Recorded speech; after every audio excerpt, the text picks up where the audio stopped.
ನಾನು ನೋಡಿದ ಇದುವರೆಗಿನ ಟಾಪ್ ಕ್ಲಾಸ್ ಒಂದು ಆ್ಯಕ್ಷನ್ ಥ್ರಿಲ್ಲಿಂಗ್ ಮೂವಿ ಅಂದ್ರೆ ಅದು ಮಾರ್ಕೋ ಮೂವಿ. ಯಾಕಿದೆ ಆ್ಯಕ್ಷನ್ ಥ್ರಿಲ್ಲಿಂಗ್ ಮೂವಿ ಅಂತ ಹೇಳ್ತಾನಂದ್ರೆ ಈ ಮೂವಿದ ಕಾನ್ಸೆಪ್ಟ್ ಸಿಂಪಲ್ ಕಾನ್ಸೆಪ್ಟ್ ಐತೆ. ಏನು ಕಾನ್ಸೆಪ್ಟ್ ಅಂದ್ರೆ ತನ್ನ ಫ್ಯಾಮಿಲಿ ತಂಟೆಗೆ ಬಂದ್ರೆ ಯಾವ ಥರ ರಿವೆಂಜನ್ನು ತೀರ್ಸ್ಕೊತಾನೋ ಅನ್ನೋದನ್ನ ಈ ಮೂವಿ ಸಿಂಪಲ್ ಕಾನ್ಸೆಪ್ಟಾ. ಇದನ್ನ ಒಂದು ವೆರೈಟಿ ರೀತಿ ತೋರ್ಸಕ್ಕೆ ಪ್ರಯತ್ನ ಪಟ್ಟಾರು.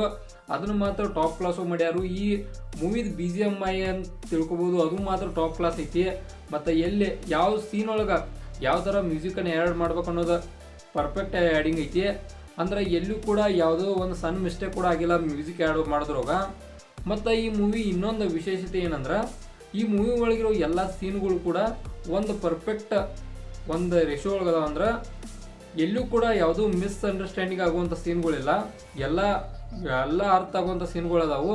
ಮತ್ತು ಎಲ್ಲ ಕ್ಯಾರೆಕ್ಟರ್ಗಳು ಕರೆಕ್ಟ್ ತಮ್ಮ ಪರ್ಫಾರ್ಮೆನ್ಸ್ ಮಾಡಿದಾರು. ಮತ್ತು ಮೇನ್ ಹೀರೋ ಬಂದ್ಬಿಟ್ಟು ಒಂದು ಟಾಪ್ ಕ್ಲಾಸ್ ಆ್ಯಕ್ಷನ್ ಮೂವಿಯನ್ನು ಕೊಟ್ಟಾನು ಅವನು. ಅದ್ರ ಬಗ್ಗೆ ಅಂದ್ರೆ ಎರಡು ಮಾತಿಲ್ಲ. ಹೀರೋಯಿನ್ ಆ್ಯಕ್ಟಿಂಗ್ ಮಾತ್ರ ಬೆಸ್ಟ್ ಐತಿ ಮತ್ತು ವಿಲನ್ ಆ್ಯಕ್ಟಿಂಗ್ ಕೂಡ ಬೆಸ್ಟ್ ಐತಿ. ನಾವು ನೋಡಿರ್ಬೋದು ಇದುವರೆಗೂ ರಿಲೀಸ್ ಆದಂಥ ಈಗ ಮ್ಯಾಕ್ಸ್ ಮೂವಿ ಆಗಲಿ ಮತ್ತು ಬೇರೆ ಬೇರೆ ಪುಷ್ಪ ಮೂವಿ ಆಗಲಿ ಅವುಗಳಿಗಿಂತನೂ ಹೆಚ್ಚಿನ ಮಟ್ಟಿಗೆ ಆ್ಯಕ್ಷನ್ ಈ ಮೂವಿ ಒಳಗೈತಿ. ಅಂದ್ರೆ ಈ ಮೂವಿ ಸ್ಟಾರ್ಟಿಂಗಿಂದ ಹಿಡಿದು ಎಂಡ್ ಮಟನೂ ಫುಲ್ ಆ್ಯಕ್ಷನ್ ಐತಿ. ಅದ್ರೊಳಗೆ ಒಂದೊಂದು ಥ್ರಿಲ್ಲಿಂಗ ಮತ್ತು ಯಾವ ಟೈಮ್ ಒಳಗೆ ಏನೇನು ಆಕೈತಿ ಅನ್ನೋದನ್ನು ನೋಡ್ಕೊತ ಒಂದು ಮುಂದೆ ಏನಾಕೈತಿ ಅನ್ನೋ ಒಂದು ಕ್ಯೂರಿಯಾಸಿಟಿ ಕೂಡ ಈ ಮೂವಿ ಒಳಗೆ ಐತಿ. ಅದರ ಪುಷ್ಪ 2 ಮೂವಿ ಒಳಗೆ ಆ ಕ್ಯೂರಿಯಾಸಿಟಿ ಇರೋಕ್ಕಿಲ್ಲ, ಬಟ್ ಮಾರ್ಕೋ ಮೂವಿ ಒಳಗೆ ಅದು ಐತಿ. ಆ ಕಾರಣಕ್ಕನ ಮಾರ್ಕೋ ಮೂವಿ ಒಂದು ಕ್ರೇಜನ್ನು ಉಂಟು ಮಾಡೈತಿ. ನೋಡೋಣ ಇದು ಎಲ್ಲಿ ಮಟ್ಟ ಹೋಗ್ತೈತಿ ಅಂತೇಳಿ. ಮತ್ತು ಮಾರ್ಕೋ ಮೂವಿ ನನ್ನ ಪ್ರಕಾರ ಒಂದು ಬೆಸ್ಟ್ ಆ್ಯಕ್ಷನ್ ಥ್ರಿಲ್ಲಿಂಗ್ ಮೂವಿ ಅಂದ್ರೆ ತಪ್ಪಾಗೋಲ್ಲ. ಮತ್ತು ಇಡೀ ಮೂವಿ ಕಂಪ್ಲೀಟಾಗಿ ಇಡೀ ಮೂವಿನ ಒಟ್ಟ ಒಂದು ಸೀನ್ ಕೂಡ ಇಲ್ಲಂಗೆ ಎಲ್ಲ ಫುಲ್ ಆ್ಯಕ್ಷನ್ ಒಳಗೆ ಐತಿ.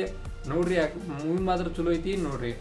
ಮತ್ತು ಇದೇ ಥರ ಇನ್ಫಾರ್ಮೇಟಿವ್ ವಿಡಿಯೋಗಳು ನಿಮಗೆ ಬೇಕಾರೆ ನಮ್ಮ ಚಾನಲ್ ಸಬ್ಸ್ಕ್ರೈಬ್ ಮಾಡ್ಕೊರಿ ಮತ್ತು ಪಕ್ಕದಲ್ಲಿರೋ ಬೆಲ್ ಐಕನ್ ಕೂಡ ಕ್ಲಿಕ್ ಮಾಡ್ಕೊರಿ. ಮುಂದಿನ ವಿಡಿಯೋದಾಗ ಸಿಗ್ತಾನೋ, ಅಲ್ಲಿವರೆಗೂ ಬಾಯ್.